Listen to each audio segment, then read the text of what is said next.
Om Shri Sai Ram. What a session it has been. So beautiful, so energetic. I think that is the reason why Lord Narayana told Narada, Mad Bhakta Yatra Gayanti Tatta Tishtami. I will present myself wherever my devotees sing my glory. If the singing is like this, wherever he may be, he has to come running. It's so beautiful, and I'm so grateful to Swami for this opportunity to be here. As I started off from home, it was so amazing, he put on the GPS, Satya Sai Prashanti Nilayam, abode of Satya Sai Baba. Wow. What a, I was like, hey, what are you putting? This is, Himanshi told me so matter of factly, like, this is Satya Sai Prashanti Nilayam. There were reasons told why it is Satya Sai Prashanti Nilayam, but I think this is the reason why it's Satya Sai Prashanti Nilayam. The way the bhajans, this kind of bhajans need no language, need nothing else. It is so beautiful. We often feel that possibly we came late to Swami, we did not come in time, we should have come earlier, now Swami is physically gone. These are the general kind of statements or questions that I come across.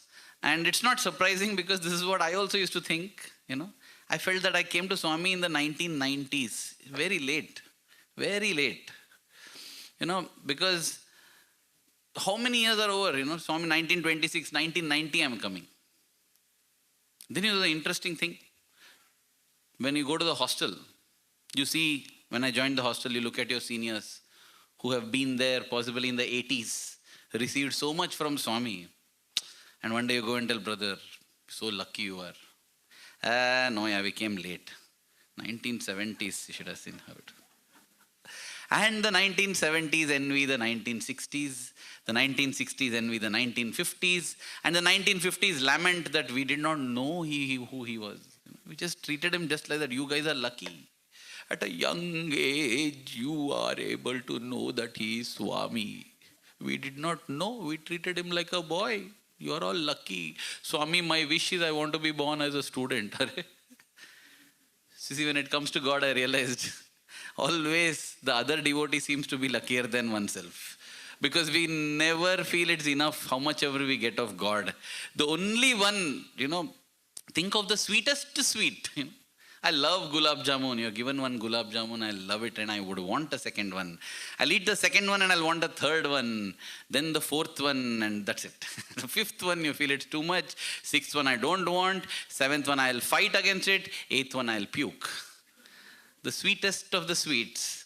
And you can't take it beyond a level. But Swami, how much ever, bring it on, Swami. That is the very sweet and special sai we have.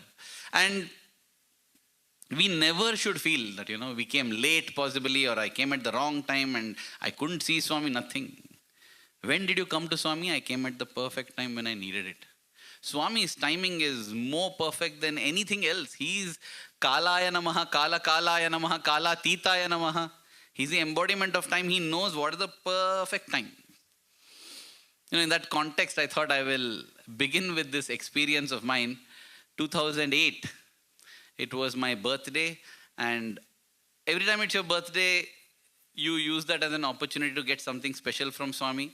Basically anything, You want to inaugurate some place, inaugurate a Gokulam, yes, use it as a, during the World International Conference, we heard about how inauguration of a hot water tap was utilized as an opportunity to bring Swami. Swami used to come to inaugurate hot water taps. Opens the tap and the water spills on him and he says, don't worry, I had the first bath also. But that is how it is. Everything is an opportunity to bring Swami to the hostel, to the classroom. And that is so motivating because I think that is what we should do. Everything we should use as an opportunity to bring Swami into our life. Whether it's a bhajan session, whether it's a dinner session, whether it's a movie watching session, whether it's a playing session, whether we are driving. Let us use each of that as an opportunity to bring Swami in. Because he's waiting to come. He's waiting to come. He's waiting for that perfect time. So on the birthday boys get a chance to hold a tray of cashew nuts and cloves and everything, akshata grains, so that he puts on you and we take it. And we go and we try to keep showing to Swami, many times. Swami, please bless this, Swami. We're so eager to get those dry fruits blessed. Fruits we are.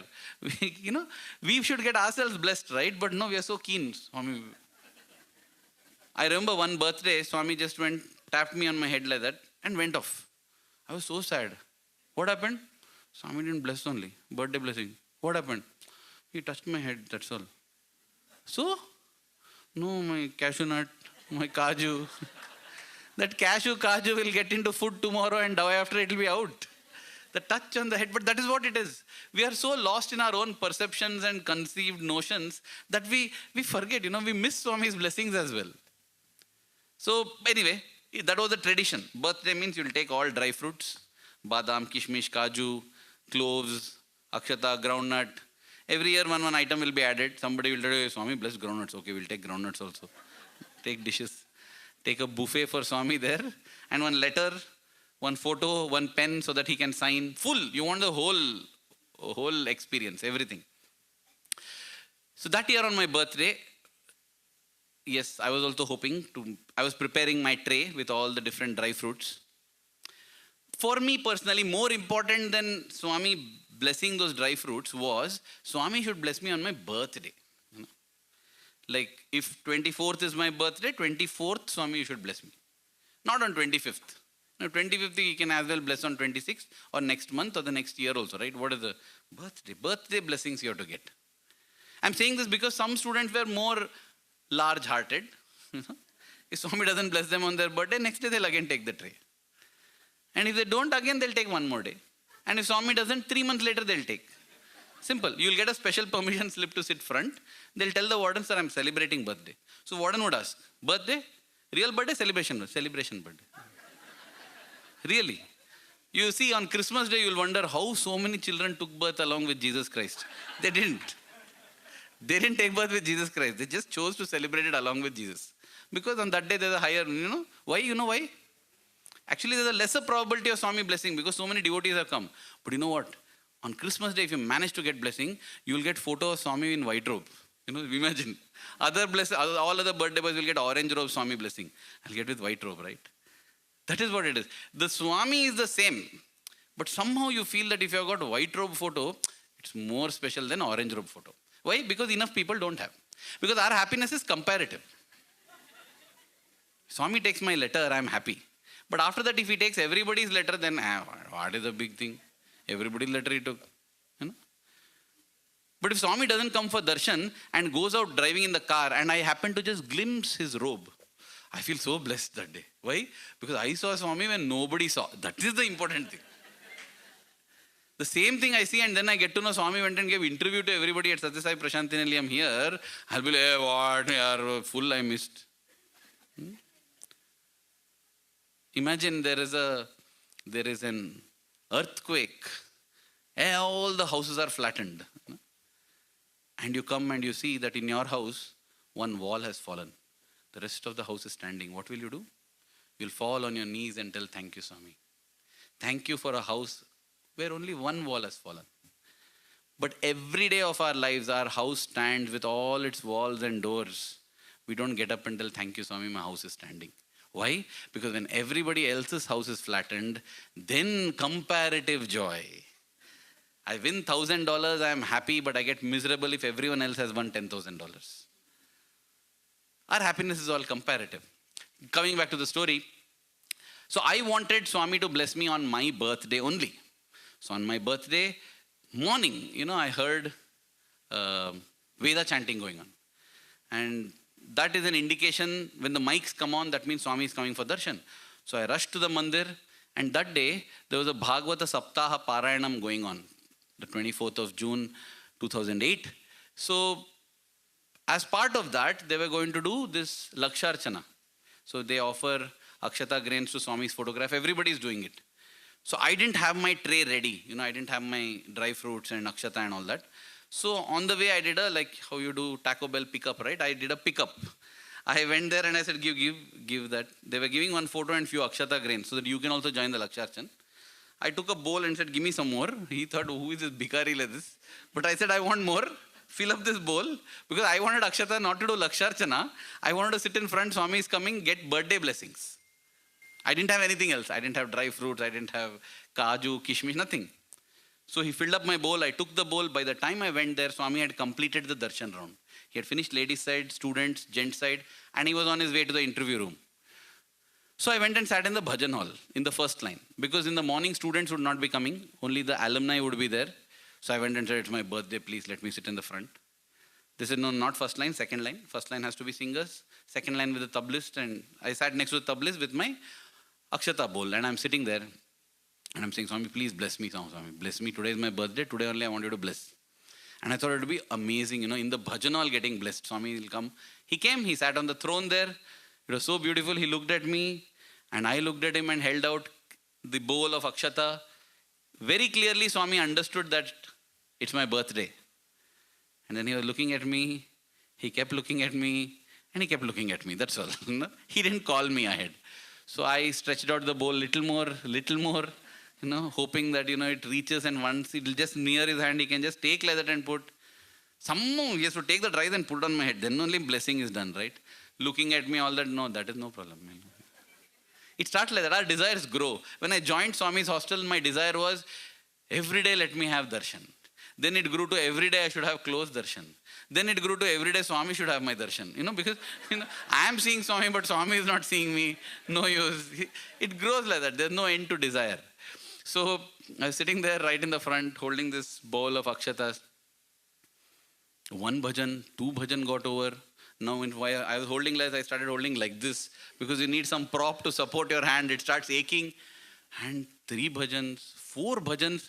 I was like, Swami, this is terrible, Swami. Swami, I'm sitting right in the front. I can't give any excuse also. Sometimes if you're sitting in the 4th line, you can think, I was in 4th line, very difficult. That's why Swami didn't bless. Something you can think. Now it's very clear. If Swami wants to bless, he can bless. It's just evident that Swami doesn't want to bless. Like, Swami, please bless me, Swami. Please, please, please. My face grew desperate. Tears, I was trying to make it come. It was not coming. That's the thing. Here I was sitting, and during the bhajan I'm crying. There when I wanted, this damn tear is not coming to, melt his heart. Anyway, I was sitting there trying everything. Finally, he looked and said, come. He must have thought, okay, come here. There's a lecturer. His name is Kishore sir. He used to teach there. He used to tell, we should be like dogs at God's door. We should bark and bark and bark that God should get up and take this bone here and throw the bone, and then. So till he gives, we have to. And Swami would say, that is what it is. Swami would say, what is the quality of a devotee? You will keep putting your effort. I don't want to hazard telling that in Telugu, but Swami would say about patudala, about determination. He would say, having determined, you should never give up. Either God should appear in front of you and grant your desire, or you should collapse and die with the effort. That's all. Those are the only 2 results that a devotee will accept. No giving up and telling, 3 years I prayed, Swami. Now, what, Swami? Swami didn't respond. You are not a devotee. You gave up after 3 years. Because surely Swami didn't come, because you're telling, and you're still alive. So you're not a devotee. If you're a devotee, either God comes or you die. That's it. That is how we have to be determined. Anyway, I think Swami felt, okay, fine, I'll bless. So Swami called. I got up and went near him. And Swami said something. I couldn't hear him. The bhajan, so much. You can see here only, like in the omnipresence of Swami, such Josh is there. You can imagine the physical presence. Like how brother was smashing the naal over here. There also 2 will be smashing the naal. Tabla will be being whacked. Singer will be singing his heart out. You just can't hear Swami only. Then, because they noticed this, whenever Swami would speak to somebody in the bhajan hall, no? So the bhajan group, out of their compassion, they would reduce the volume a little bit, so that you can hear. Still, it's not enough. When Swami says it's in the depths of silence that the voice of God can be heard, that gains real, literal meaning over there. Like, you just shut up, yaar. I want to listen to what Swami is saying. And Swami always did this. I think that was a practical way of showing, you want to listen to my voice, you have to go to the depths of silence. Because inside the bhajan hall, it is a bhajan group, outside it is a Vedam group. Vedam group even more. And especially, when Swami is in the interview room, Tachayyo Ravrani Mahe Gatum Yajnaya, interview room door opens, Gatum Yagnapataye, Daivi, Swami comes out, Swasti Nastunaha, Swastir Manujebhyaha. What happened, man? Where you will hear Swami talking. This is how it keeps going up the pitch. Pitchy, pitchy, pitch it is. Like mad pitch, it will go high.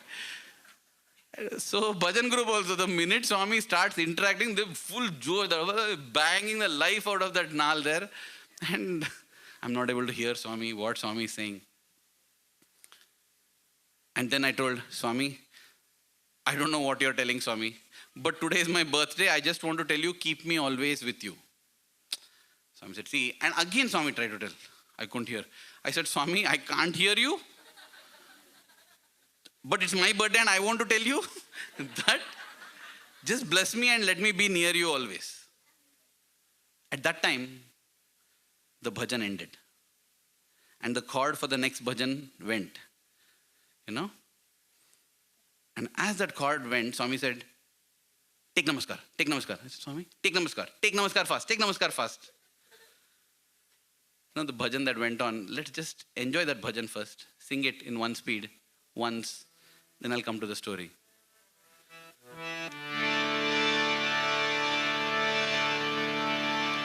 Satya Sai Pada Bhujam Bhajare Manasa Nirantaram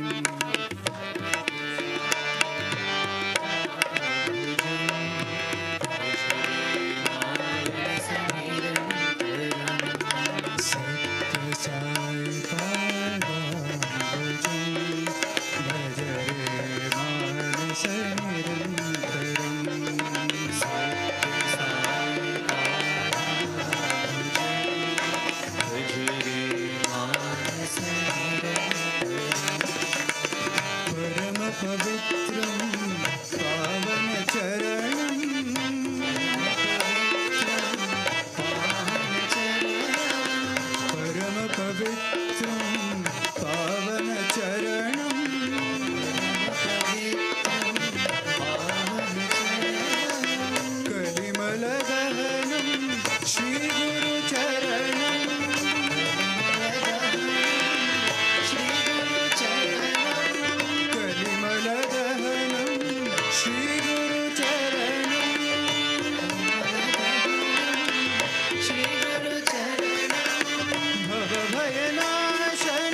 For those that didn't realize the significance, the first line of this bhajan says, O mind, always contemplate on the lotus feet of Sai, of Satya Sai.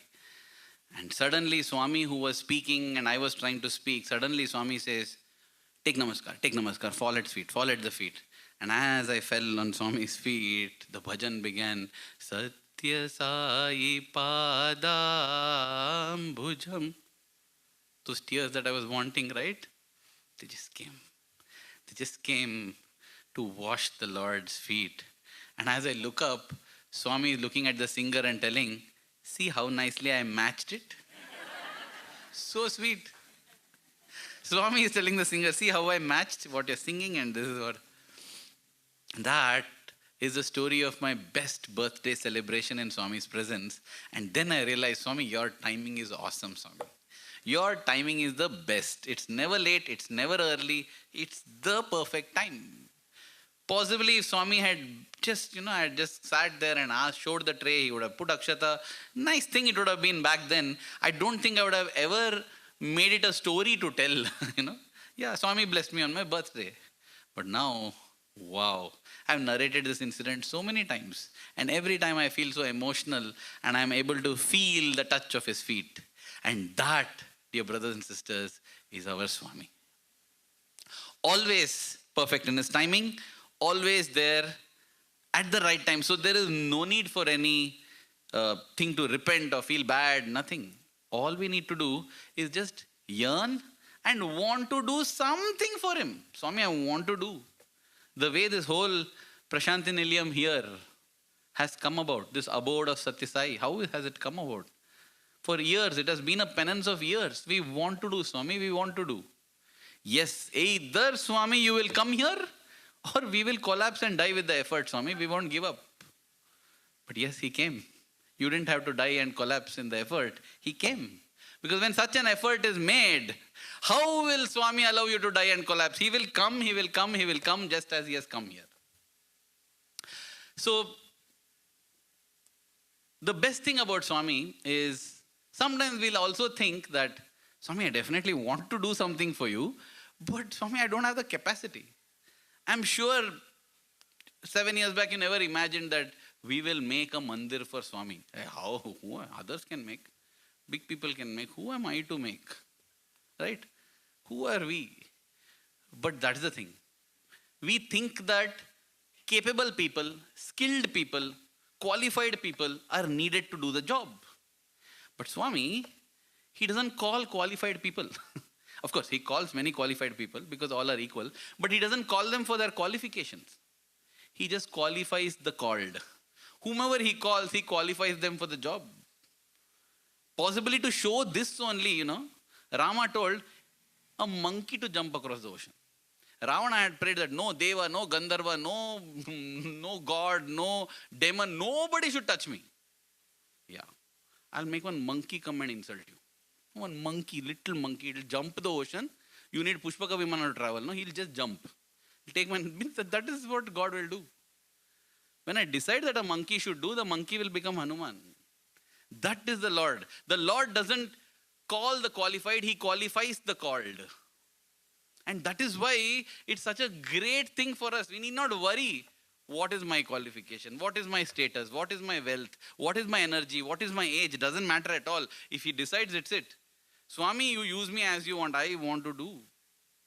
Whether as a Vanara or as a bear or as a squirrel, doesn't matter. I want to be there building that bridge, Swami. I want to do. If you give me the strength, I'll lift boulders. Otherwise, I'll lift grains of sand. But whatever I do, whether it's grain of sand or the boulder, I do it for you, Swami. That attitude if we have, everything else is taken care. That's all we need for our redemption, for the redemption of the organization, for everything. I remember the experience of brother Nitin Kanade, born 1973, into a family in Maharashtra, Nagpur, India. Maharashtrian family. Everybody is devotees only. Also by birth, default devotee, free devotee for Swami. I say these people like me also, free devotee. Free devotee. Who is a free devotee? Usually devotee will come, if you are God, you do this. If you are God, you do that. So they get their advance payment. They get one miracle. And then, now I am devotee. We fellows, you are God. Didn't test also, didn't do anything, free devotee. But Swami loves these free devotees. He knows that they have unconditionally come and accepted. That's how I tell myself because I was free devotee. Of course, every devotee is special, but I just feel, Swami, I just came. I accepted you just as I accepted Hanuman, Ganesha. When I was small, I didn't know only that it's separate. I just felt like among all the dozens of gods in the altar, he was also there. So I thought he's also one God, that's all. Just that he's still alive. That's all I thought. We don't have problems accepting Hanuman as God, correct?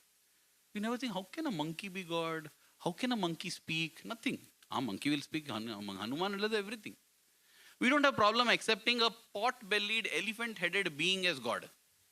That is Ganesha, yaar. What you're telling about, don't talk like this. Shuklam Bharadaram Vishnum Shashivaranam Chaturveda Prasannavadanam Dhyaye Sarva Vignopashante. Now, Sanskrit is a beautiful language. I remember this is an aside. Shuklam Baradharam. Shukla means white. Ambaradharam means wearing the white dress.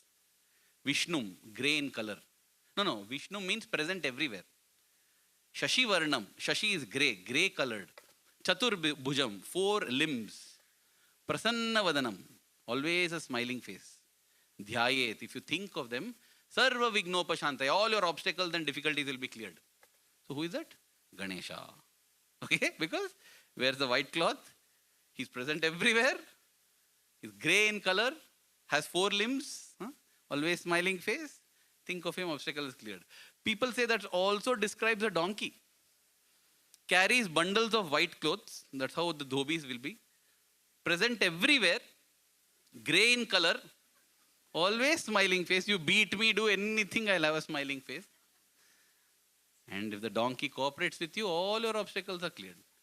I know this with personal example because once we were shooting, doing a video shooting where we needed a donkey. We were doing the story of the Good Samaritan, shooting that.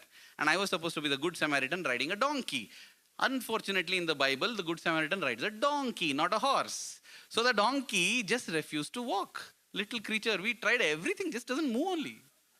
And finally, when 4 of us just pushed it, it started walking and turned in the opposite direction and walked off. Nothing you can do. That's why you need the donkey to cooperate. Anyway, as I said, this was just a diversion that came up. But when God decides, yes, even a monkey, even a squirrel, anything, is given the strength, is given the power, is given the ability to do, achieve. So when Nitin Kanade, though he knew Swami, as I said, he knew Swami from childhood, but he never had the chance to have darshan of Swami.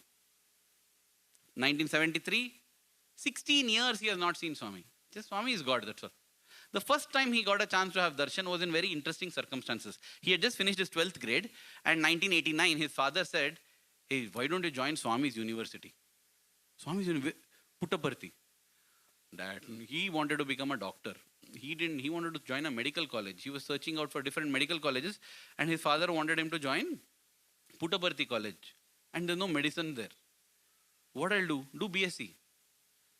And his dad didn't stop at that. He brought a application form as well. His dad was in the Indian Air Force. By now they were staying in Chandigarh. So he brought application forms and gave and said, apply. So Nitin just went and kept it on his table and forgot about who wants to go here. I love Swami. Swami is God and all, but I don't want to go there. We'll worship Swami in the altar of our home like that, but don't want to, do more than that. Sometimes we feel like that. So he kept it there. He didn't want to apply. I don't want to go there, do BSc and all. I want to. Few weeks later, his father sees this. Takes it, dusts it off, and he sees it is the application form. Father is very hurt. He fills it up on his own. And in the evening, comes to his son and tells him, Nitin, whatever you have wanted in your life, I have given you. One thing you can't do for your father. I have told you just apply. I am not even telling you to join this thing.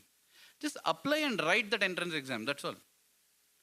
Nitin feels that prick, guilty conscience. He says, okay, dad, I'll do it. Inwardly, he is happy because in 2 more days, the last date for receiving application forms will elapse. Anyway, no problem. Back then, Chandigarh to Puttaparthi is definitely going to take 5 days at least by post. So it's okay. Anyway, I won't even qualify. So anyway, the form is also filled. Just puts the stamp and he posts it that day itself. And fine. He continues with his search for medical colleges. To his utter horror, he gets a call card telling him to appear for examination in Puttaparthi. Like, my God, how did this come? How did this come? Unknown to him, his time had come. When the time comes, nobody can stop. Nobody can stop. That is the power. That is the power of God. So his time had come. So then his father said, I'll also come with you. Let's go in the month of May and do the entrance exam in Puttaparthi. So he came. And as they started from Chandigarh, their train, they had to go to Dharmavaram and then take a bus to Puttaparthi. Train was delayed by 10 hours. Most of you seem to be from India. It's not an amazing thing there. 10-hour delay is cool. Yeah. Unlike here where 10 minutes, you are like, what is it? How can it be late by 10 minutes? In India, train will be late by 24 hours. It's okay. Instead of Saturday, you will come on Sunday. That's all. Cool it is. It's known. So this was only 10 hours late. But what happened is, instead of arriving the previous night, they arrived in the morning. They had to rush because just immediately there is the entrance exam. Rush to Puttaparthi, next to Ganesh Gate. That time there was one shed. Dropped the bags in that shed. Rushed to the examination hall to write the exam. Wrote the exam and came back. After that, there was interview. There was group discussion. They did that, finished. And now they said within 1 week you will get to know the results. Swami wasn't in Parthi. Swami was in Vrindavan, as would be the case always. Summertime, Swami will be in Vrindavan, or at times Kodaikanal. So May of 1989, Swami was in Vrindavan. So having written this, his dad has to now return back to work. He said, I'm going back, let's go to Chandigarh and wait for the results. Strangely, Nitin says to his father, Dad, you carry on, I'll stay here. I'll get to know the result and then come. His father is very happy. He says, okay, stay here. So his father leaves and Nitin continues to stay and don't know what to do, Parthi, when Swami is not there, flies also won't be around, leather it will be. So he's walking around the ashram. That's when he comes across a person by name Mr. Vadagaonkar. Mr. Vadagaonkar used to lead a team of dedicated volunteers to do a seva which is unbelievable. They would do the sanitation seva. They would clean up the septic tanks, the toilets, everything when Swami is in Vrindavan, making it ready, Back then facilities weren't so good as it is now. It was very primitive and it would be really, really very difficult work. And during special birthday celebrations, everybody is enjoying Swami in white robe, maroon robe. They are back there digging pits and making temporary toilets for devotees, cleaning up the toilet, sanitizing it. That is the great seva they would do. And Nitin got to know this person, spoke to him, felt inspired, joined the sanitation team. A person, who didn't want to come to the Puttaparthi or join this college was now doing sanitation work with the team.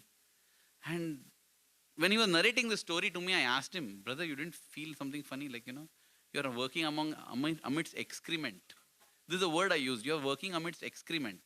And he said, no, I felt I was working amidst lot of love and purity. And that is the power of seva. That is the power of selflessness. In Telugu, there's a song which says, this was to the Hyderabad boys, Swami had said, this is one song that encompasses the message of my life, which is Sai Mata Biddala Mandaram. In that, there's one line which says, Sai Mata Biddala Mandaram means we are all the children of Sai Mata or a Mother Sai. In that, there's one line which says, Deshamante matti kadu, Deshamante manushuloyi. Meaning, the country is not the sand, the soil. It is the people that make the country. And that holds good for everything. A temple is not that structure.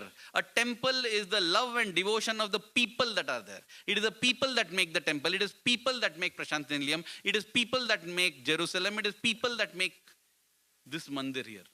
When so many come and offer their love, that is the love that everybody feels. That is the devotion that everybody feels. There's nothing special about this brick, mortar and concrete. It is the feelings that have imbued them with love and devotion. And that I realized when Brother Nitin told this to me, This person was so inspirational that for 1 week he did sanitation work. At the end, they would go to Vrindavan to have darshan, Pad Namaskar. So that is the first time in his life he saw Swami and got Pad Namaskar. First time, 1989. After knowing Swami from 1973, talk about timing, He knew Swami from his childhood, from birth. But that was the time he was supposed to have and he got Namaskar. And I also don't think it is simply like that, a coincidence that he did seva and got Namaskar. Swami says, do something, become worthy of it.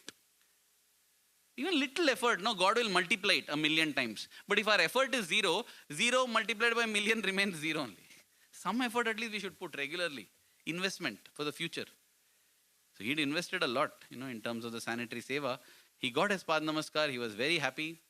The next day, the names were announced by Nanjundaya sir, who was then the controller of examinations. And Nitin had been selected for the BSc course. He was very, very happy. He called up, he sent a telegram to his father. Father, I've been selected. So needs to get all his baggage, everything. That's what happened. And Swami came also in June to Puttaparthi. He joined. He was very happy. 10 happy days passed because 11th day was not happy. What happened on the 11th day? On the 11th day, he got to know that in the 12th board examinations, that is the last grade, 12th grade in school before university, he had failed. Board examinations is an exam which is held across. It's not like an examination by the school. It's held by the Central Board of Secondary Education in India.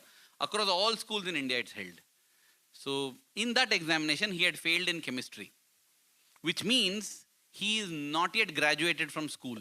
He needs to do that again, repeat that year and clear that paper, and then only he'll be awarded a certificate that he has completed school. Without a certificate that he has completed school, he can't get a seat in the undergraduate because you have not yet qualified. So that day, Mr. Mahajan, who was the principal of the university, principal of that campus, that college there, called him to his room and said, Nitin, very sorry to inform you that you can't continue with us. Maybe you can try next year. This year you have to leave. You have to leave the college, you have to leave the hostel also, because hostel and college are integrated together. Swami has built it like that beautifully. Hostel, college, mandir integrated. It's all part. You can't say, I'll go only to the college. No.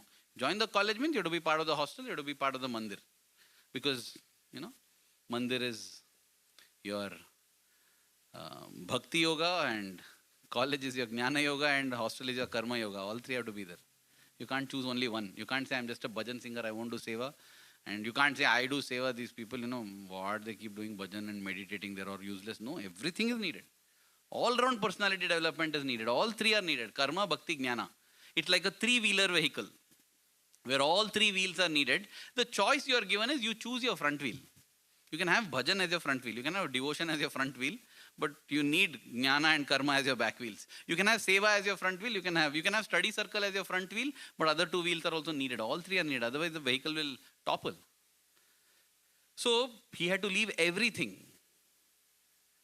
And when this was told, he was just shattered. So take your time to clear out your stuff from the hostel. But college, you need not attend any classes. You are not timing. Anyway, you can go to the hostel if you want now. So crestfallen, because this is what I say. Swami has called, but he is not yet qualified, right? He's not qualified enough. He was dejected, he was crestfallen, because though he didn't want to come here, sometimes I think possibly because in the first his thought was, I don't want to go there. Maybe he had to go through this experience.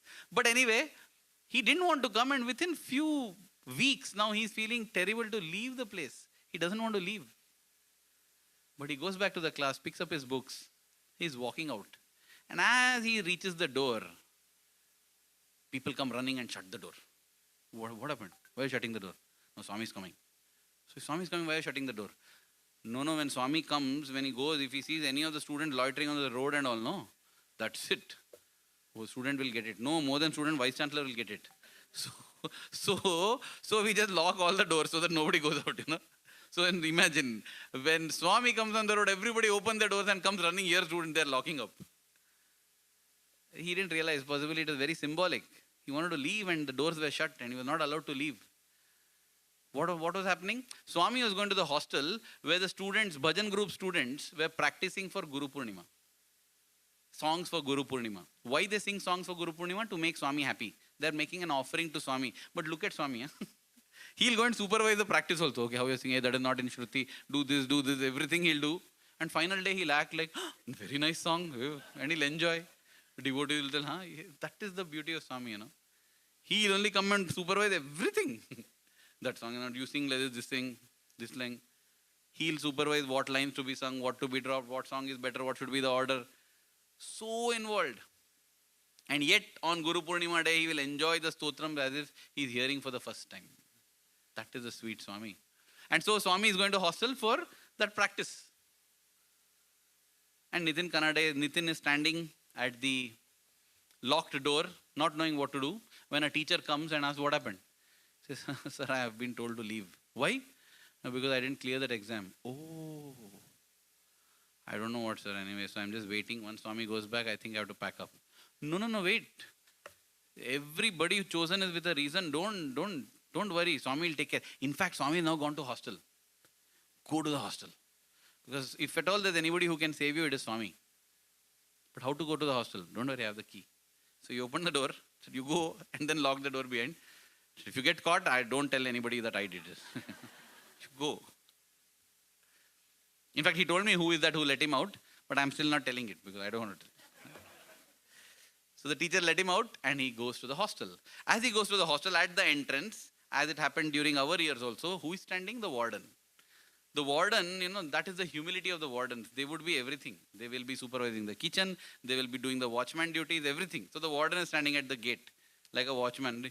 Why are you coming? Go back. Swami is here. Go back. Don't come here. Go. Sir, no, sir, I have been told to go. Why? Are you part of Guru Purnima program? No. Which class you are? Sir, I am a fresher. But I didn't clear my exam. So I've been told not to be in the college. Oh, but don't be in the hostel also. You go, you hide somewhere. Don't show Swami your face. Sir, Swami is in hostel and you don't want me. Okay, do one thing. So in the hostel, there's a dining hall in which Swami is sitting for the practice. Come out of the dining hall, there's a quadrangle because the building is in the shape of a rectangle. Central area is empty.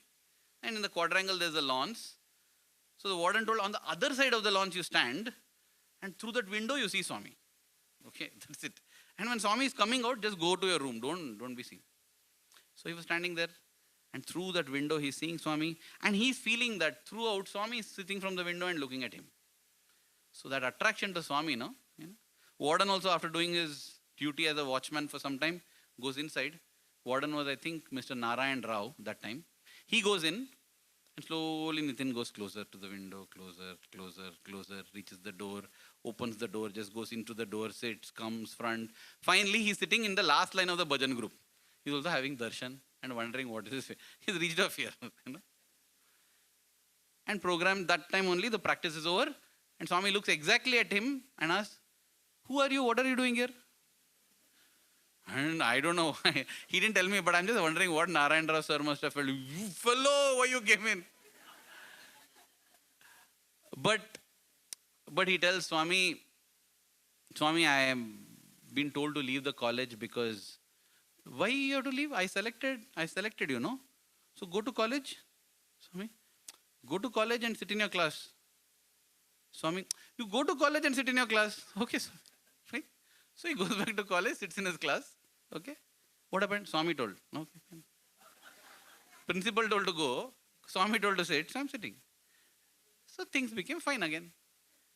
Another 8-9 days, he was fine. Enjoyed classes, went to class. But thank you, Swami, you solved it. The moment he thought Swami solved it, in the middle of the class, he was told, you're being called. Where? Principal's office. Again, principal, Vice Chancellor. Oh, Vice Chancellor has come. So Sampath sir was Vice Chancellor. So he goes, Vice Chancellor has come. Nitin, you have taken science and you have failed in chemistry only there. How we can give you this?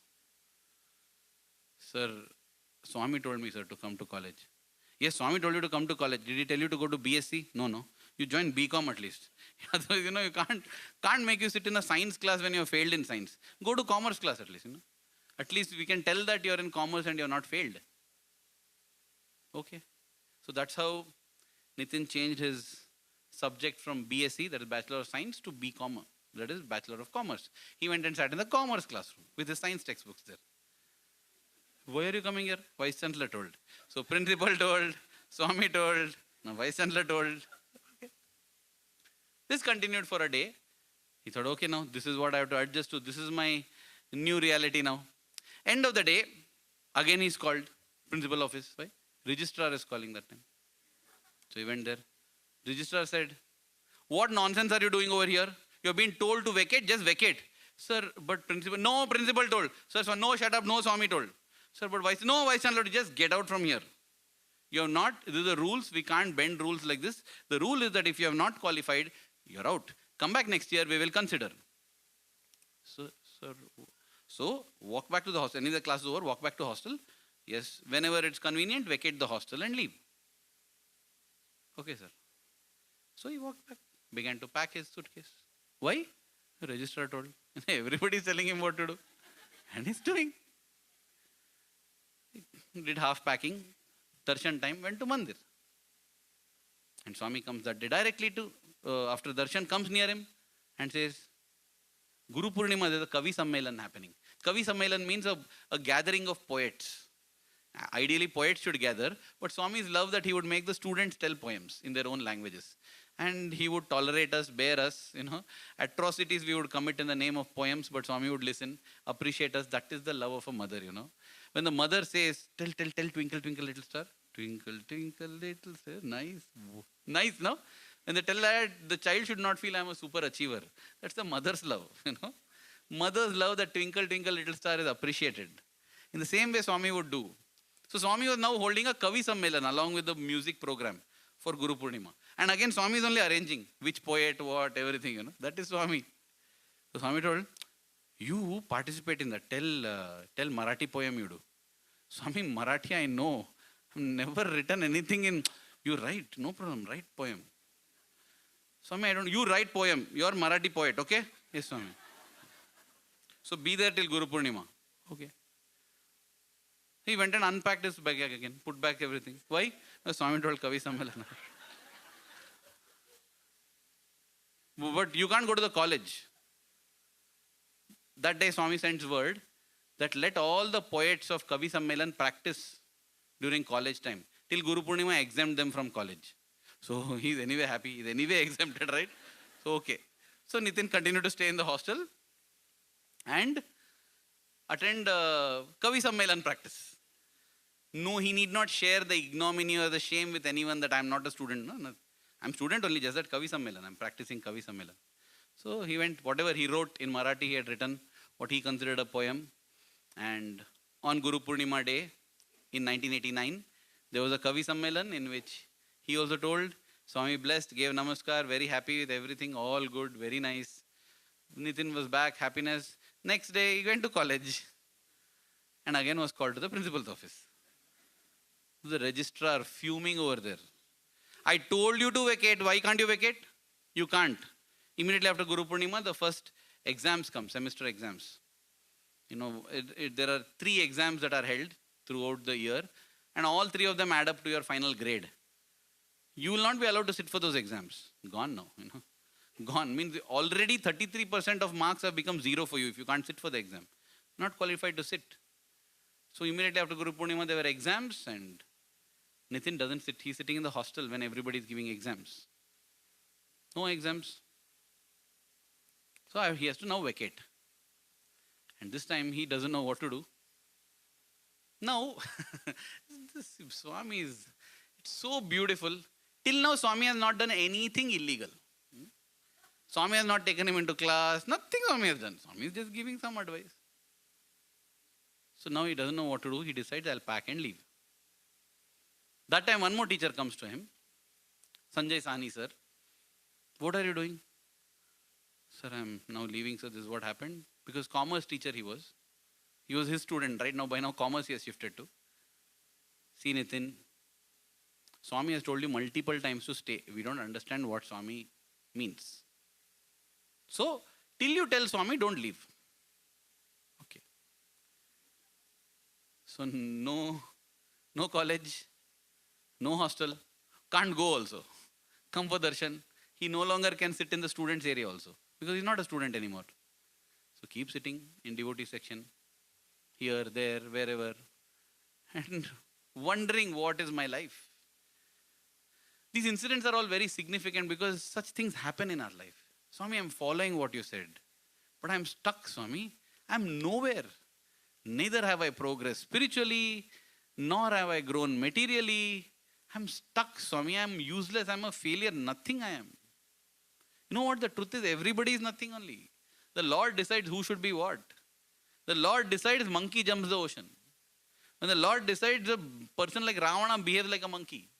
That is the power of the Lord. One Swami, in Swami's presence, somebody gave a talk. Mukam karoti vachalam. Meaning, the Lord can make the dumb speak. It was a very nice speech it was. After that, Swami looked at Ravi Kumar sir, chemistry lecturer in Vrindavan, and told him, you speak. He got up to speak. Swami said, you speak ulta. What, Swami? Speak opposite of what he said. And he gave a speech on vachalam karoti mukam, meaning he makes the eloquent dumb. And he gave so many incidents where people thought they're great musicians, great speakers, great singers, but in front of Swami, they've just been struck dumb. That is what God is. God can make the dumb speak. He can make the eloquent dumb also. So no need to have pride that you're an eloquent speaker. No need to feel low and frustrated and dejected that you don't know how to speak, that you're dumb. No need. So here he was, Nitin, neither here nor there, nowhere. Don't know what is his life about. Failed. Then one day doing darshan, Swami comes to him and asks him, when is supplementary exam? If you fail the main exam, you get a supplementary exam. Swami, supplementary. You failed 12th standard chemistry, right? When is 12th standard supplementary exam? Swami, actually it is 3 days from now. Where? In Delhi. Can you reach Delhi now? Swami, if I leave now, I can reach. Yeah, leave now, go. Write supplementary exam and come. Okay, Swami. So he goes, picks up a bag, whichever bus is available, goes to Dharmavaram, whichever train is headed towards Delhi, gets into it, general unreserved compartment, starts towards Delhi. And there again, his train derails, He's in accident, woken up in the middle, he has to get up, what has happened, train has derailed. Walks to the next nearest station. He says that all my life chemistry has been derailing me only. Whether in the train or a student every time. Currently he's doing a job that's far away from chemistry. People would say chemistry is a mystery that should be made history. Anyway, so finally somehow managed to reach again just in time. Went, wrote the exam, finished the exam. That day evening's train again caught and travelled back 2.5 days. Reached Puttaparthi. Okay, Swami, I have written that exam and come. Now what? That day he happened to get a front line.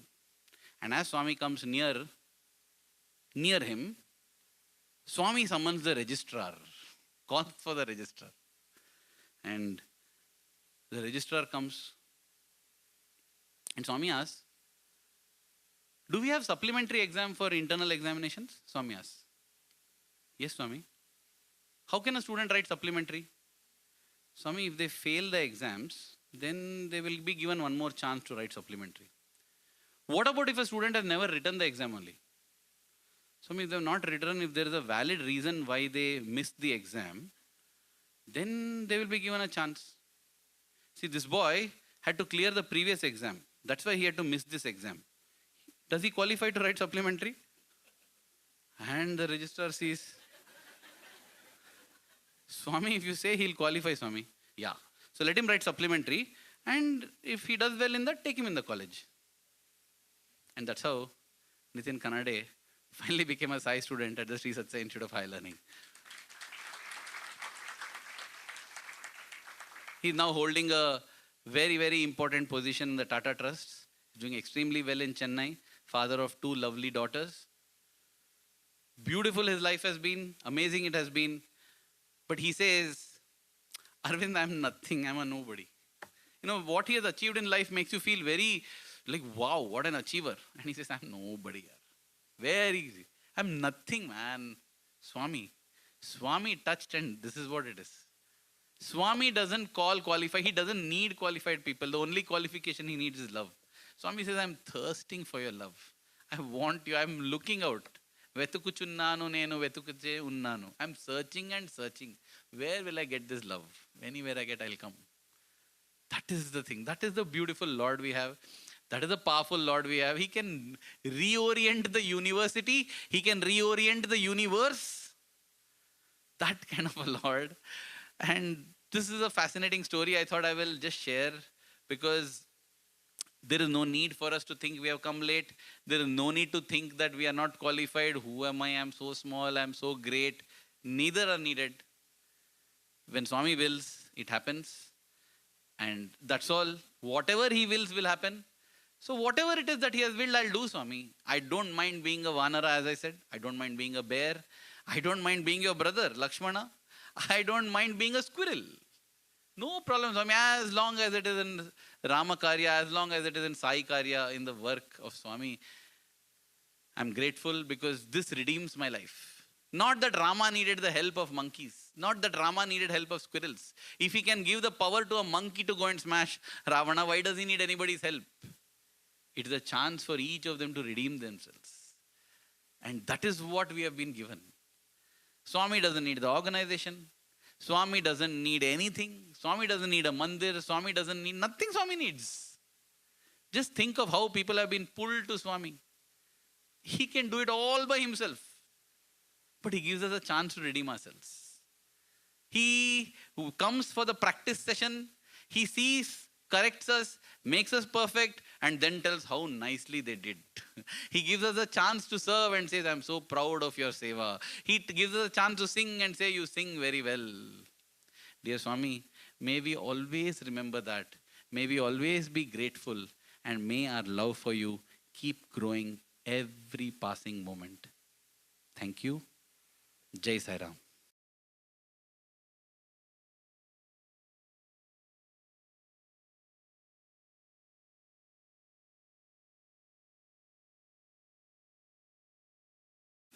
Terrific question. Very commonly it arises till we need help from the center. Brother, my children, very bad influence in college, in school. What to do? Any SSC teacher is there nearby? Who will give SSC teacher? Will they drop from the sky? Comes from the organization. For me, nothing. I don't need to do anything. Bhajans, if I do enough. Who will do bhajans? Huh? You come to center, right? We draw so many resources. It's a two-way relationship. The finger helps the palm, which helps the hand. And the finger receives nourishment from the palm and the hand. The finger can't say, I'll take care of the palm, I don't care about the hand. No, if the hand is cut, finger, you'll also die.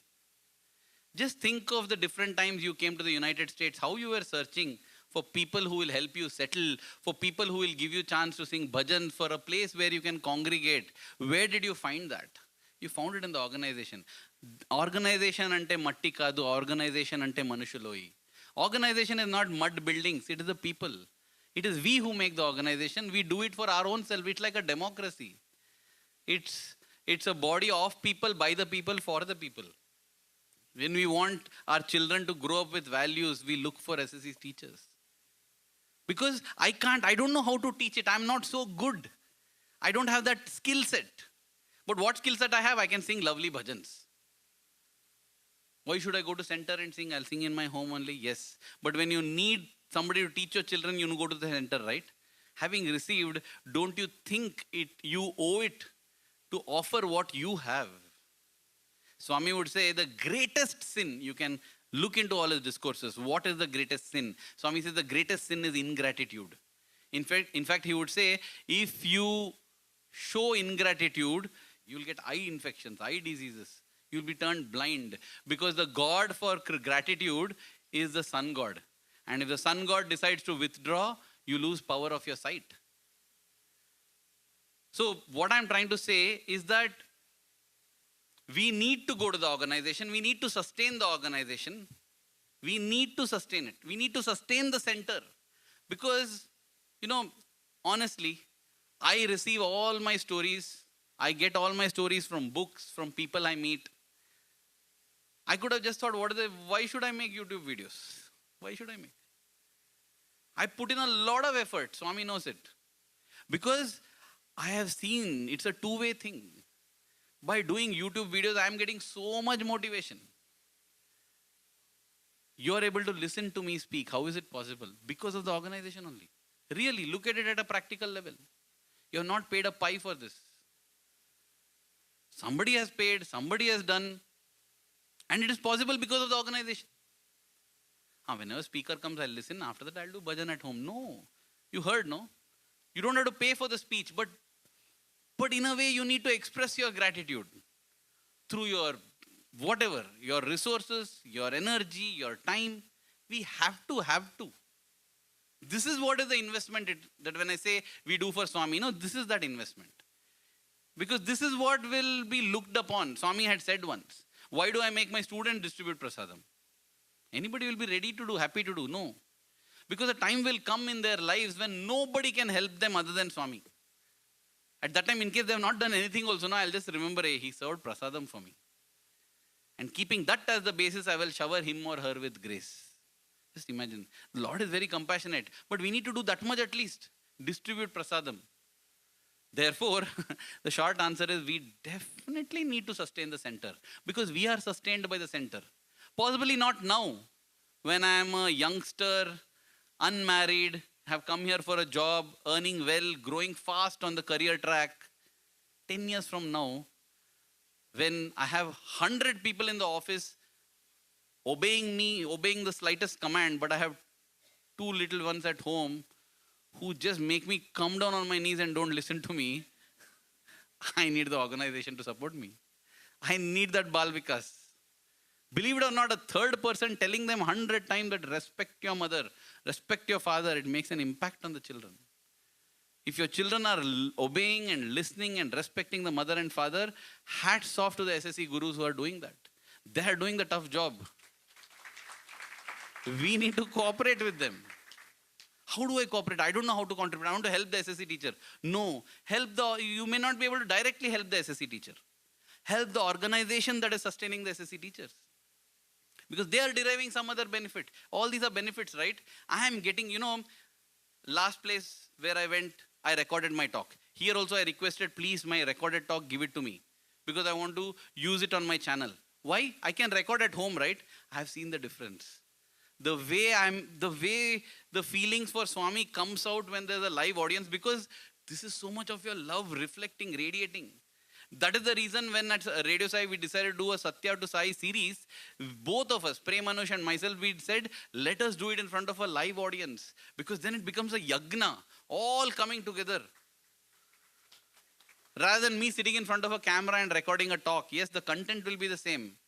But the magic that is there here, I need not do any editing. There is so much love, the yagna that we have built here. Swami had told the Hyderabad youth once, if you come and tell me that you served in 10 villages, I'll be happy. But if you come and tell me that 10 of you served one village, I'll be even more happy.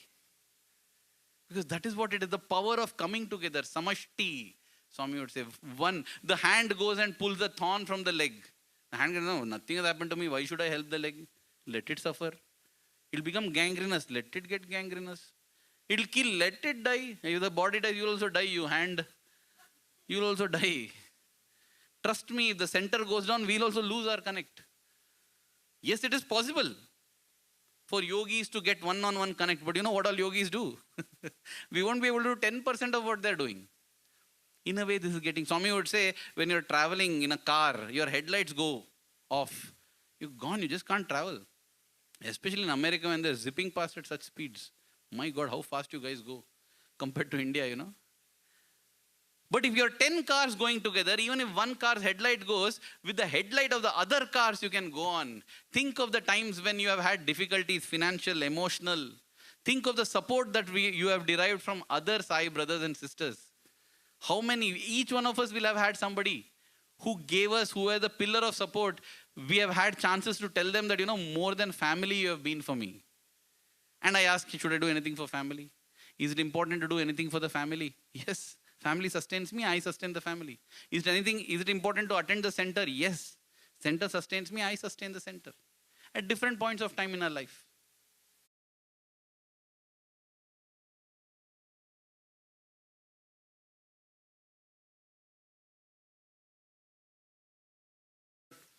I thought problems only make you do more spiritual sadhana.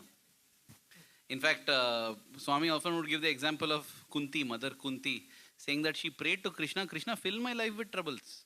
Because that's the only time I think of you. Kabir Das also said, Dukh mein sumiran sab kare, sukh mein kare na koi. In times of sorrow, everyone thinks of you. In times of happiness, nobody thinks of you. Jo sukh mein sumiran kare, dukh kahe ko hoy. If at all there's someone who thinks of you in times of happiness, why will they ever get sad? In fact, when people ask, why are young adults not coming? I think this is also one reason. Because young adulthood is a time when you are at your prime. As a guy, you are the most handsomest of your lifespan, not compared to others. As a girl, you are the most pretty of your lifespan. Your health is at prime. We did a survey from Radio Sai asking what are the problems of the young adults. Health didn't figure in the top 6 also. Naturally, because I'm supremely fit. I meaning young adult. When I fall and break my bone, instead of 4 weeks, in 2 weeks my bone will heal. Why? Health-wise, it's fine. Anything I want, I'll do. I'm also at an age where I can shout back at my parents. They can't. I'm small, I talk back, I'll get a slap, maybe I'll get scoldings. But as a young adult, they say, Mom, don't talk, this is nonsense. You just be quiet. Mom, you don't understand this. Mom will get silence. Wow, how powerful I am. But if I bang the car, I can just go and tell Dad, sorry, I banged the car. Please take care. Dad will take care. So that is the reason why possibly young adults don't come in large numbers to Swami. The same young adult at 35, at 40, 45, suddenly they start coming. Because kid is there, not able to manage kid. Office getting bangings from this. Can't shout at my mother, father anymore. Papa, they are old. What to do? How? Brother, how to get peace? So many. So that's what I'm trying to tell is when problems come, in fact, we tend to think of Swami more. But also if we feel that problems are going on, coming and nothing, Swami would say that you have not surrendered. What is meant by surrender? Once some boy had answered, Swami, whatever we have, we offer to you. That is surrender. Swami said, no, Swami doesn't want anything from you, sir. Swami told him, I don't want anything from you. Surrender means, whatever happens. See, do we believe that Swami is God? I'm asking. Yes. Do we believe Swami is God? That means he is the most powerful, right? That means he is the most loving also. That is the definition of God. When I believe Swami is God and something bad is happening, it means maybe he is not most powerful. Because I tried, man, but I can't, I don't know what to do. It came and hit you. No way, my God is most powerful. Swami is more powerful. Nothing can overcome his power. Oh, then that means he doesn't love you. Because he's strong enough to stop it, but he doesn't care a damn about you. Let it happen to you. What are you telling? No, Swami loves me also. So if Swami loves me also, and Swami is most powerful also, yet this happening means he's allowed it to happen to me. Why is allowing it to happen to me? Because it must be good for me. That's all. How? How, I don't know. I'll understand it later. The favorite example I like to give, if you have already heard it many times and you're bored, just raise your hand. But I want to give it again, is when my daughter was barely few months old, we had to take her for vaccination. And at that time, she's simply there, mother is carrying her, and then the doctor comes and pokes the injection, she'll cry. And they'll pull it out and the doctor rubs that cold spirit, right? Over. She stops crying. She cries for 9 seconds. That's all.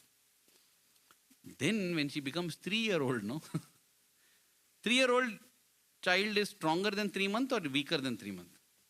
Stronger, right? So she should cry less, right? She should cry only for 3 seconds. But now she'll cry for 9 minutes. Her crying starts as we enter the doctor's area only. This Rakshasa, this demon, she'll start. And then the doctor will pick up the syringe. Any pediatricians here, please explain why do you pick up the syringe like this and display it for the baby there. A glint will come on the needle. And she'll start crying. And then she'll hug mother or father. No, please don't. And mother and father will tell the biggest lies at that time. No, don't worry, nothing will happen. No, I won't allow the doctor to do anything. Nothing. We just ruthlessly pull down the pant and get the prick. And then the doctor pricks and she's howling at this time. The doctor then removes the needle, puts the tape. Over, right? You used to stop crying. Continues to cry. Why? Because the pain is not on the thigh. The pain is here. You ditched me. You cheated me. You said it will not pain. You said you won't allow the doctor to do it and yet you did it. Why? Why? Don't you love me? Oh no, I love you. I'll get you ice cream. I'll get you this. Don't worry. Never again, we say. And next month again get her back for another poke. Don't we love the child? And I feel this is how God thinks. When we say, God, why are you doing this? Because God is telling, dear one, I love you so much that even at the cost of you misunderstanding me and thinking wrong about me, it's okay. I will get this done because it's good for you. And to surrender is to know this truth and remind ourselves every moment. And therefore say, Idina manchi kosame. This is for my good. This is for my good. Either way, we succeed in an examination, we get our promotion. I did it. No, you wouldn't do it. This is good for you, so God allowed it to happen. That's why you got your promotion. That's why you got your salary hike. That's why you won a car. That whatever good happened, don't feel proud. It is good for you, and therefore, Swami made it happen. It protects us from pride, keeps us humble and grounded. At the same time, when things go south, things go bad, we get into self-criticism. We are good for nothing. I'm useless. Yeah, always this only happened. No, no, no. This is good for me. That's why it happened. That's all. I'm not a failure. I'm not bad. It's just that this is good for me. That's why Swami made it happen. That's all. It keeps us sane and peaceful. This is surrender. And when we don't have surrender, we feel troubles are going on, increasing. The moment we have surrender, the moment we know that everything that is happening is for my good, because God is most powerful and God is most loving, I don't think we'll have anytime think we'll have more troubles. In fact, like history has shown, like Mother Kunti, we will say, Lord, these are the times when I think of you the most. And when I think of you, I'm most happy, because happiness is union with God. So fill, bring it on. I won't turn to God and say, God, so many troubles. Instead, I'll turn to the troubles and say, hey, trouble, come, man, I got a God. I've got an awesome God here. You come on, what you'll do. So I think if at all we feel our troubles are increasing, it's because we don't have this surrender. We don't have this reminder that whatever is happening is good for me. That is the truth, and let us remember that truth.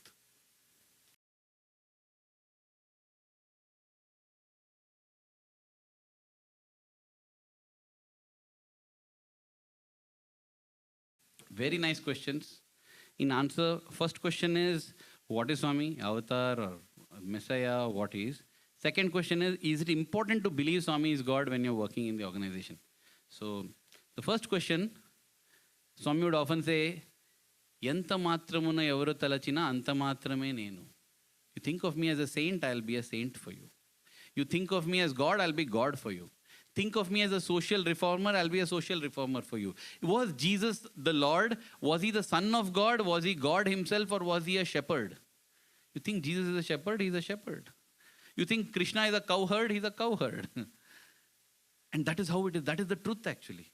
And I have seen what we experience with Swami. Go to Swami with the mindset that Swami is a magician, he's a fraud, and you will find 100 reasons to think he's a fraud. Instead of thinking that he's a fraud, go to Swami thinking he's a God, and you'll find 100 reasons he's there to believe that he's God. That is the reason the critics never stop, and that is the reason why the devotees never stop. Because the experience varies, and you can't beat my experience. Even logically, when you go to debating, it has been conclusively proved that you cannot conclusively prove that God doesn't exist, that you cannot conclusively prove that God exists. Neither can be proved. Then does God exist or not? The answer is, what do you think? Think he exists? He exists. You think he doesn't exist? He doesn't exist.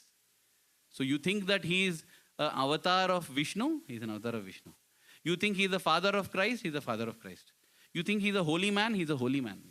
You think he is a lucky person? He is a lucky person.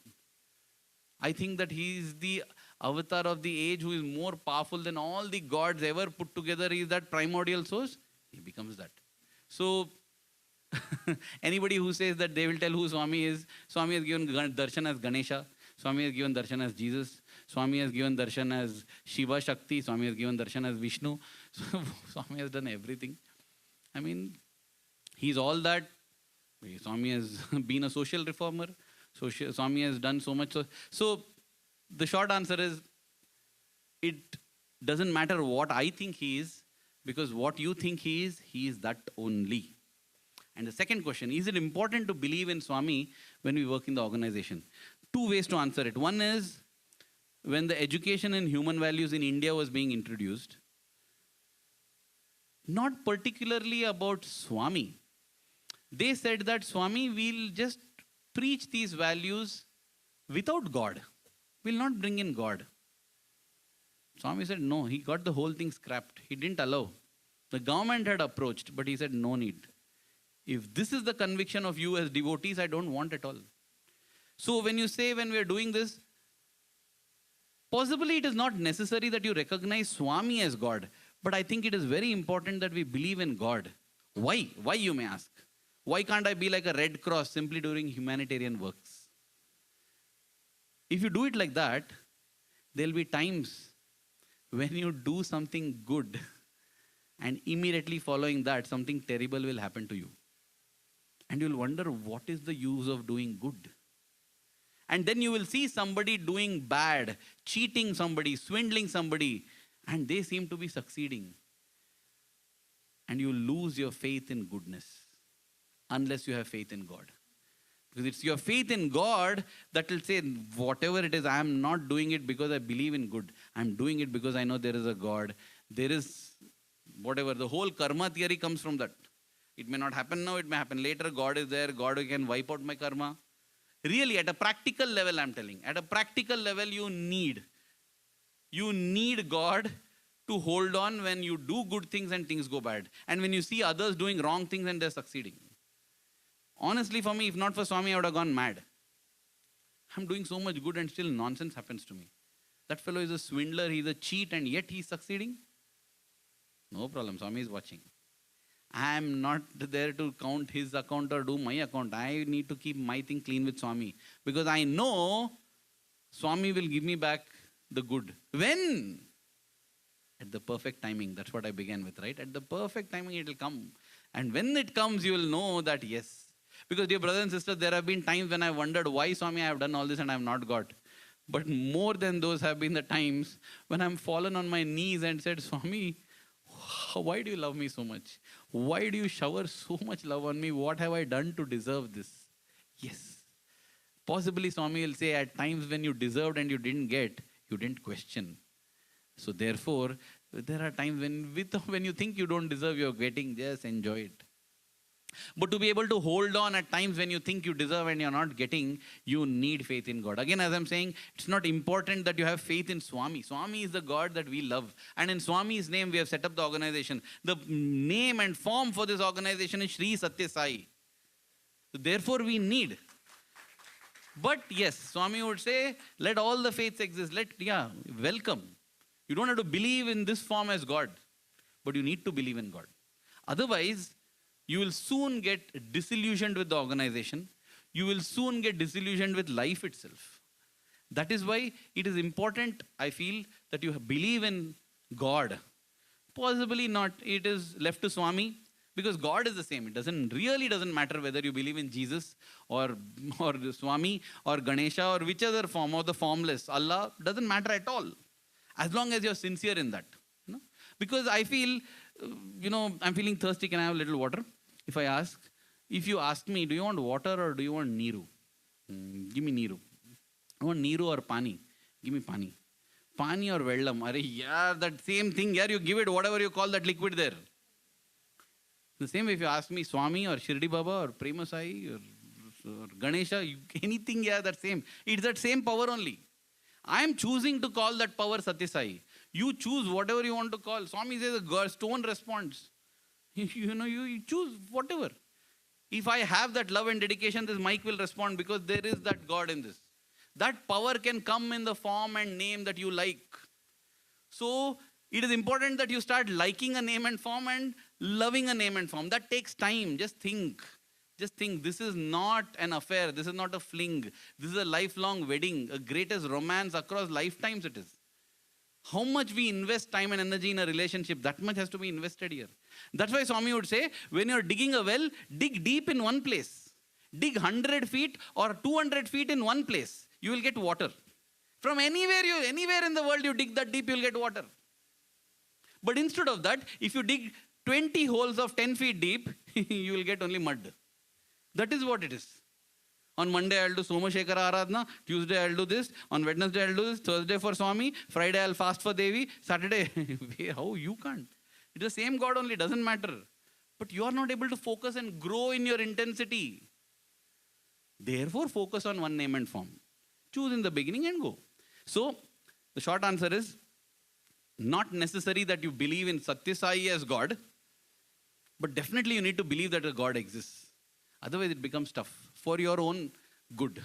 Find some other way. Join the Red Cross and do service. Yeah.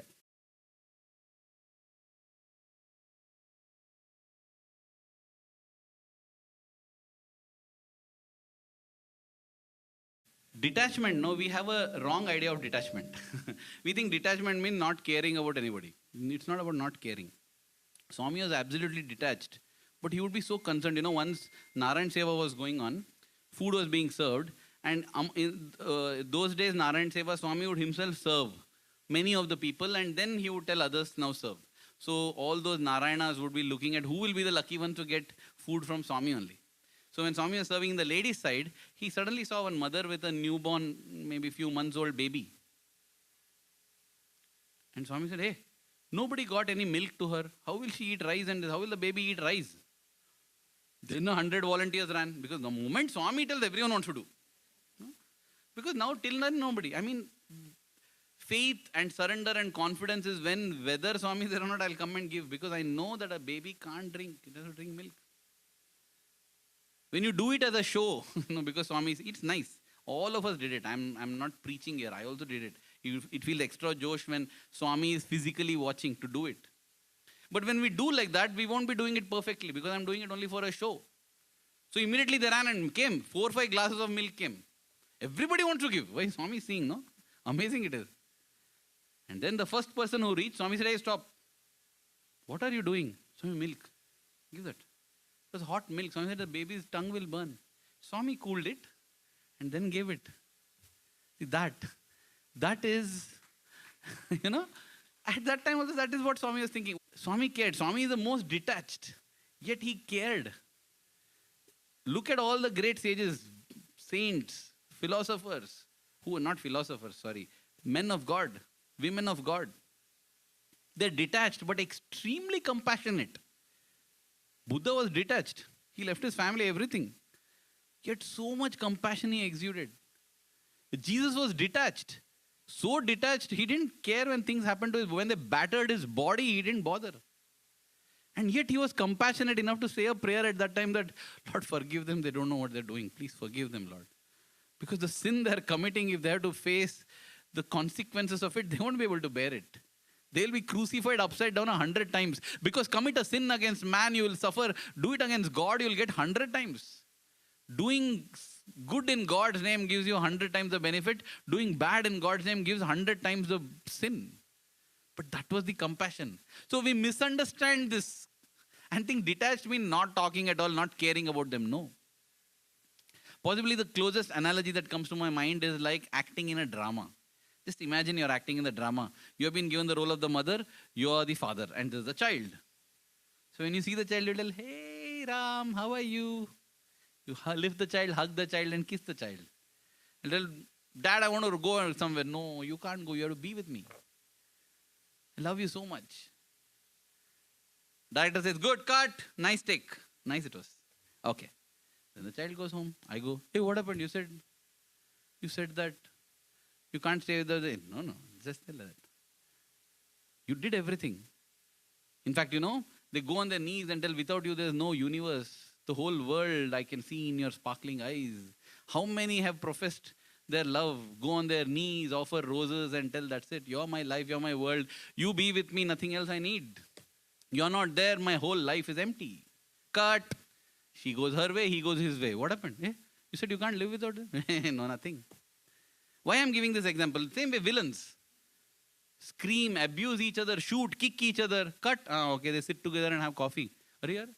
You couldn't stand each other's presence and you're having coffee together. That's just for the drama.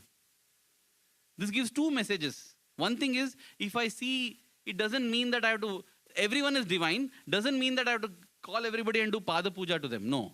Because then the drama collapses, the movie collapses. I'm supposed to play my role. I'm playing my role as a speaker. You're playing your role as audience. You have to listen, I have to speak.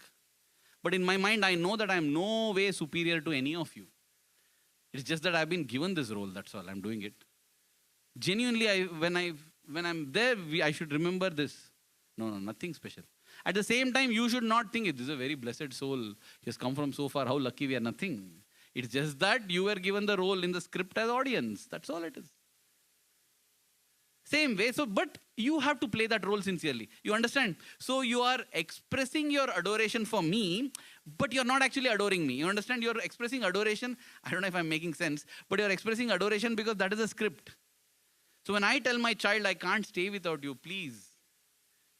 Swami would say, without you, if you leave for vacation, what will I do, my children? We would break down. He's playing his role, but he's absolutely detached. He didn't shed a tear when his mother or father, in quotes, the body. Swami would always correct anybody who says Swami's mother. Swami would say, no, the mother of this body. Always in that consciousness. But he took on the role. Because why? In order for these children to develop devotion, they need to hear these words. So I'll make them. So I will tell that I will play that role. I will tell, without you I can't live. He'll play it so realistically that we get egoistic thinking we are the supreme. Students are supreme. Without us, Swami can't stay. Without him, we can't stay. Sai student, in that the important thing is Sai. Without Sai student, you're a student, that's all. It is the Sai that gives meaning, right? That is how we are involved yet detached. I love my children because that is the role. Imagine Swami has said, okay, so you're playing your role is that of a mother, okay? You'll act it, great. You are the father, okay, yeah. So we be harmonious, but I'm not attached. Next script when it comes, when I'm given, I can't tell, where's my husband? Your husband? Yeah, he went off. What is the new husband? No, I'm not detached. I'm not attached. In that time, that was the role given. So I have to play the role to perfection. I have to express love. I have to give support. I have to be unconditional, all of that. But I know that this is just the role that has been given.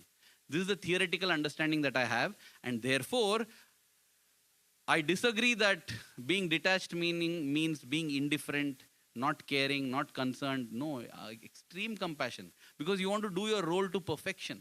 Just imagine you're playing the role of a mother. If I'm playing the role on the stage, you will never get upset. No problem. After all, it's a child. Because you know that you're going to win the Oscar by this acting, right? So that thing we have to remember, that we are just actors in the drama, actors in the movie of life. The director has given us a script. We need to do it to the best of our ability. Nothing to hate anyone or feel love towards anyone. In the sense, get attached to anyone. Because it's just a role. It's like, it's confusing Advaita and Dvaita over here, There are two ways to view it. For example, I'll use a science example.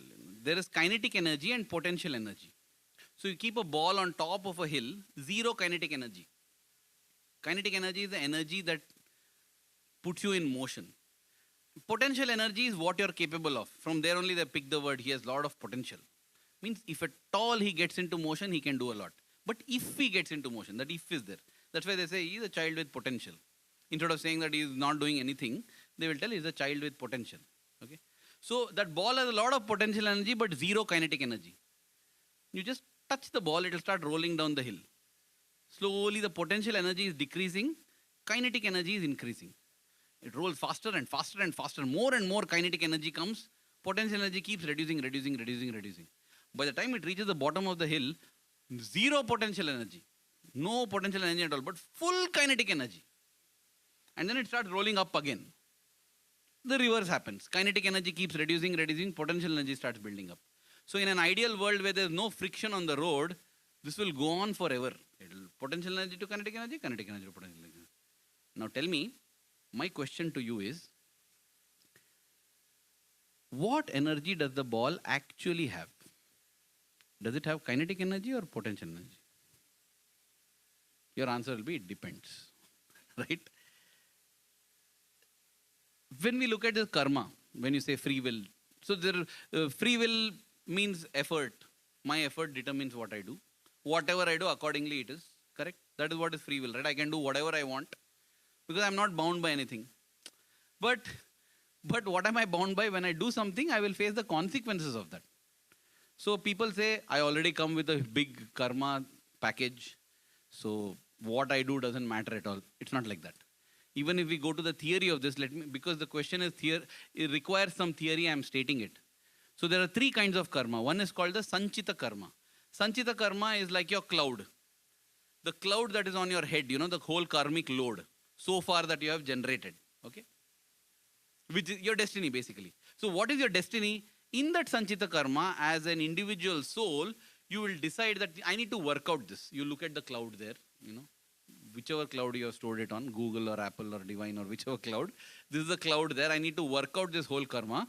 So this birth, I will work out this part of the karma. So you pick 10% of that karma to work out in this life.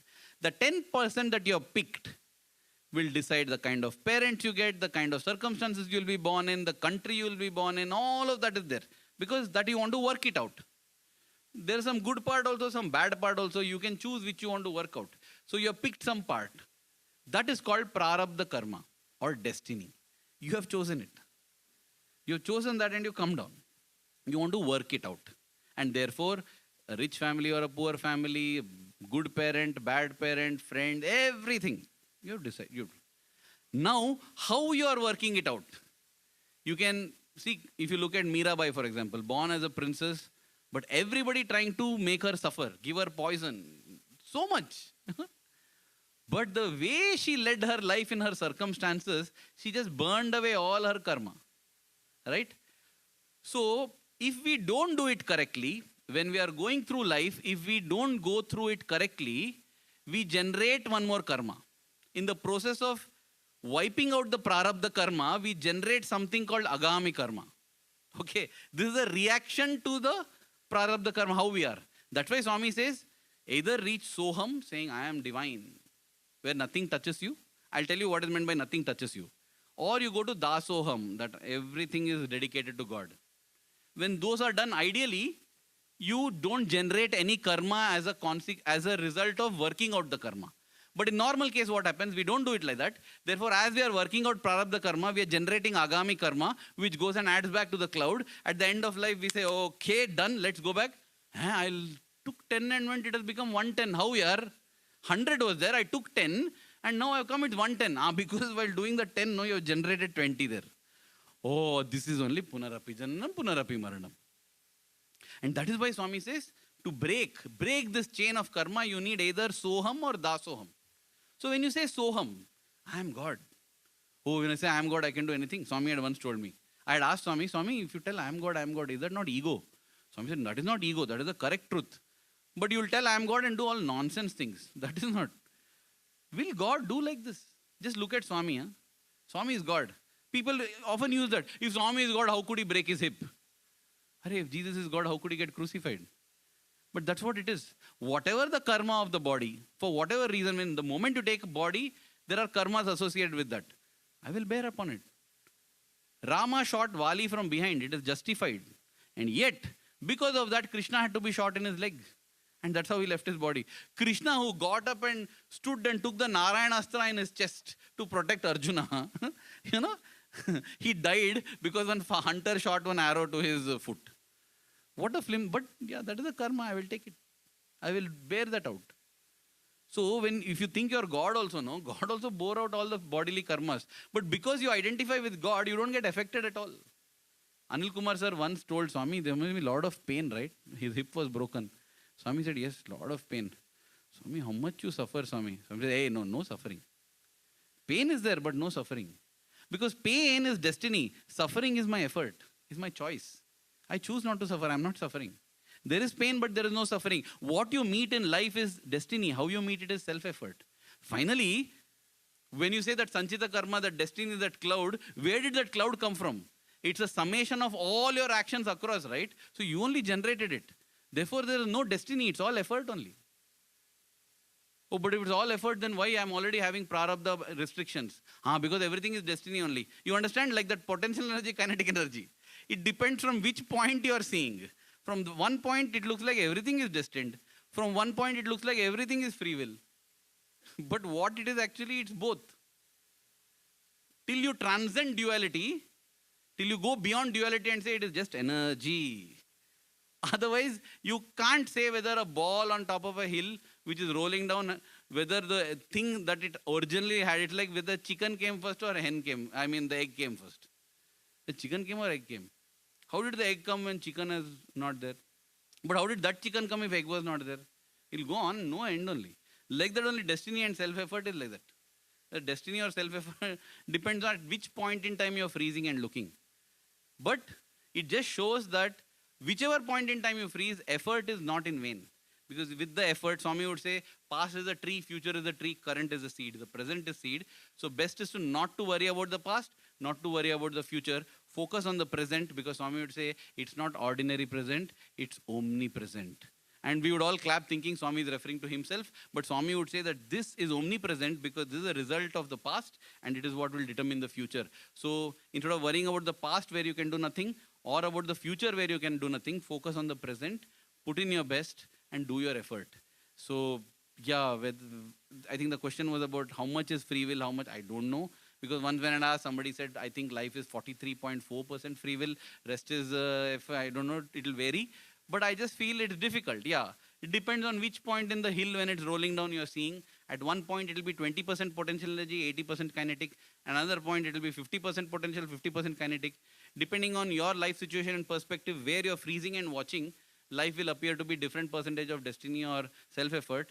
But in my humble opinion, when Swami says, you and God are one, so destiny is something God decides, effort is something I decide. But if I and God are one, then destiny and self-effort are the same thing viewed in different ways.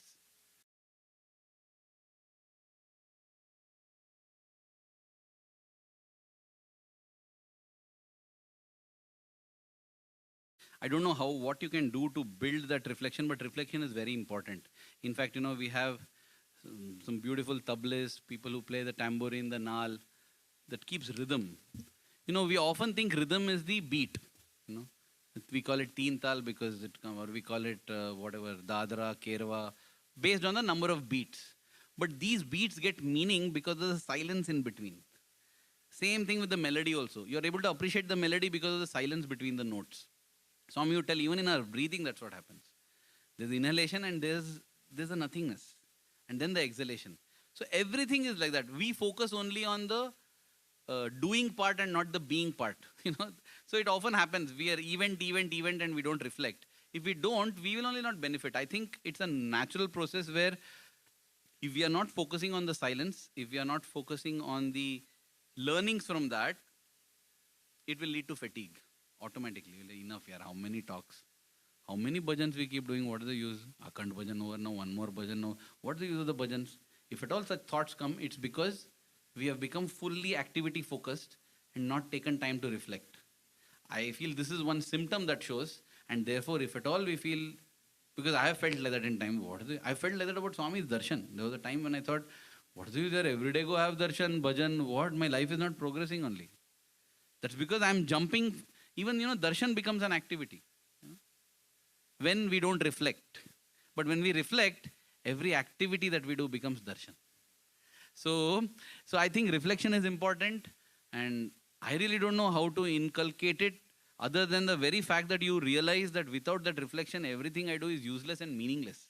If I want to have meaning, if I want to have purpose, I need to reflect. And I think if we don't build that reflection, automatically over time, seeing the meaningless and futility, it will automatically come as well.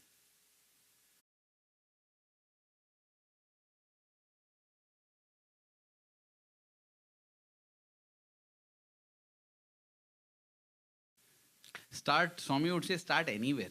Anyone teaching. Don't worry, you want to stop telling lies, stop. You want to stop gossiping, try that. Just decide. So difficult it becomes when we start practicing, It looks like, simple, only that much enough. I don't need to meditate, no need.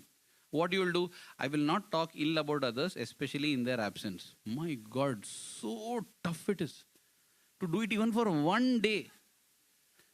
Because exactly when you decide that, the most horrible creatures will come across. Like you'll be so tempted to talk about it. Swami will do that. I mean, I'm just saying that is what it is. If you decide, no, I'll do every day 10 minutes meditation, try it. Oh God, when you decide to meditate, you hear that car zooming. The sweat is coming here. Back is scratching. Inaccessible. My hand can't go there. I need something. It's so tough. So it doesn't matter. What matters is that intention that I want to practice. And start somewhere. Just plunge in. Don't debate how to swim, discuss the technique. No, just dive into that water, man. Dive, and you may look clumsy, you may flail your arms, but that is how you will learn to swim. You can't discuss for 24 days and hold conferences and decide on how to swim. Yes, you use these ways to derive joy.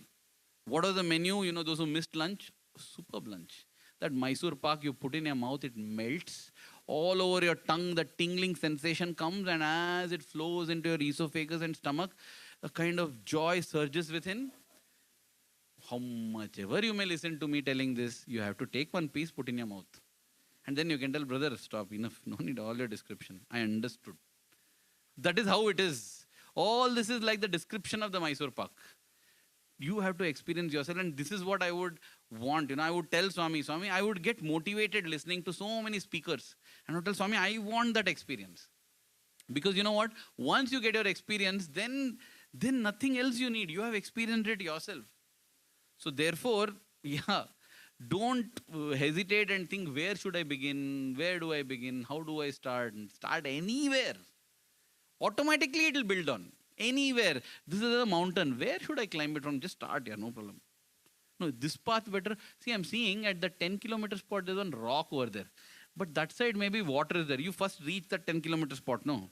You start climbing here. At the bottom of the mountain, all are same only. And when you're climbing along the way, you will learn. I need to get back to Los Angeles. What is the road? This road. But it's dark at night. My headlight is only 200 meters. I'll work on and try to make a 20-mile long headlight. No, you just drive. But I won't be able to see the next mile. No, the minute you reach there, your headlight will reach. You'll be able to see. How much you need to see, you will be shown. Don't worry. Trust your lights and proceed. Start driving. So also when Swami is saying, don't waste time pondering which one to begin. Should I start with bhajan or sevan? Just dive into anything that your heart likes and you will see that build on.